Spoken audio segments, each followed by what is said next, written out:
Inani beach এবং Patuar take বিচের সবকিছু। এই ইনানি বিচ এবং পাটোয়ার টেক বিচ ঘুরে আসতে হলে কক্সবাজারের কলাতলী ডলফিন মোড় হয়ে মেরিন ড্রাইভ সড়ক দিয়ে আসতে হবে।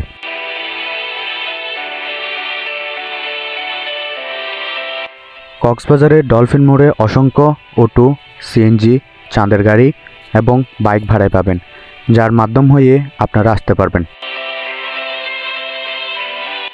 ইনানি বিচ কক্সবাজার শহর থেকে প্রায় 27 কিলোমিটার দক্ষিণে এবং হিমছড়ি থেকে প্রায় 15 কিলোমিটার দূরে অবস্থিত। মেরিন ড্রাইভ রোডে রেজুকাল ব্রিজ পার হয়ে প্রথম সমুদ্র সৈকতটি হলো ইনানি বিচ। এখন ফাইনালি চলে আসলাম ইনানি বিচে। ইনানি বিচ তার স্বচ্ছ নীল জলরাশি এবং প্রবাল পাথরের জন্য পরিচিত। সৈকতের নীল সমুদ্রের দৃশ্য পর্যটকদের মুগ্ধ করে। সমুদ্রের এক পাশে ঝা বাগান এবং অন্য পাশে নীল সমুদ্রের দৃশ্য, যা দেখতে অসাধারণ লাগে।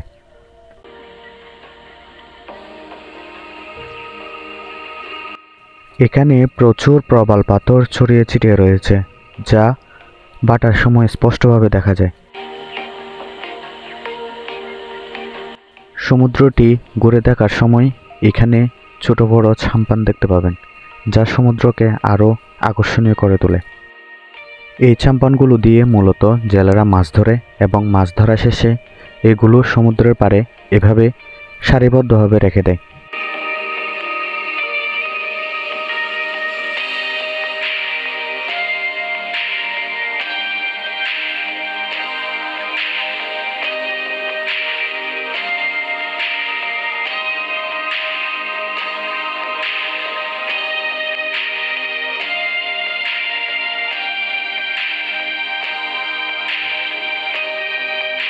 এবারের গন্তব্য পাটোয়ার টেক বিচ। পাটোয়ার টেক বিচ ইনানি বিচের কাছাকাছি। ইনানি বিচ পার হয়ে পাটোয়ার টেক বিচ।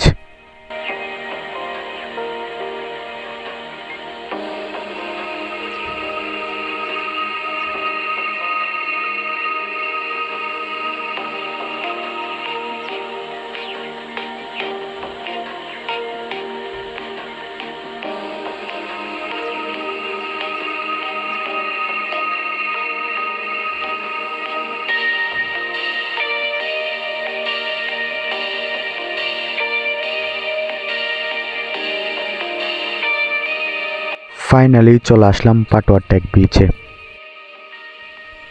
পাটোয়ার টেক বিচ ইনানি বিচের মতো প্রবাল পাথর দেখতে পাবেন।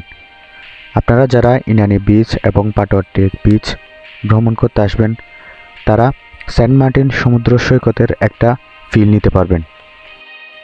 সেন্ট মার্টিন সমুদ্র সৈকতের মতো এখানে বিশাল বিশাল প্রবাল পাথর দেখতে পাবেন, যা আপনাকে সেন্ট মার্টিনের একটি ফিল দিবে। এখানে কক্সবাজার শহরের মূল সমুদ্র সৈকতের চেয়ে জনসংখ্যা অনেক কম। আপনারা যারা এখানে ভ্রমণ করতে আসবেন, তারা নিজের ইচ্ছা অনুযায়ী ঘোরাফেরা করতে পারবেন এবং মনের যত ফিলিংস আসে তা সমুদ্রের সাথে শেয়ার করতে পারবেন। এখানকার মূল আকর্ষণ হলো একদিকে সমুদ্র, সাথে বড় বড় পাথর, অপরদিকে পাহাড়, যা আপনার মনকে একটি অন্যরকম অনুভূতি দিবে। সৃষ্টিকর্তার এই অপরূপ সৌন্দর্য সত্যি অসাধারণ। কক্সবাজারের অন্যতম সমুদ্র সৈকত ইনানি বিচ এবং পাটোয়ার টেক বিচের সমস্ত কিছু ঘুরে দেখানোর চেষ্টা করেছি। এবারের মতো বিদায় নিলাম। আবার দেখা হবে অন্য আরেকটি ভিডিও নিয়ে। আমার ভিডিওটি ভালো লাগলে আমার চ্যানেলটি সাবস্ক্রাইব করবেন, সাথে বেল আইকনটি বাজিয়ে দিবেন।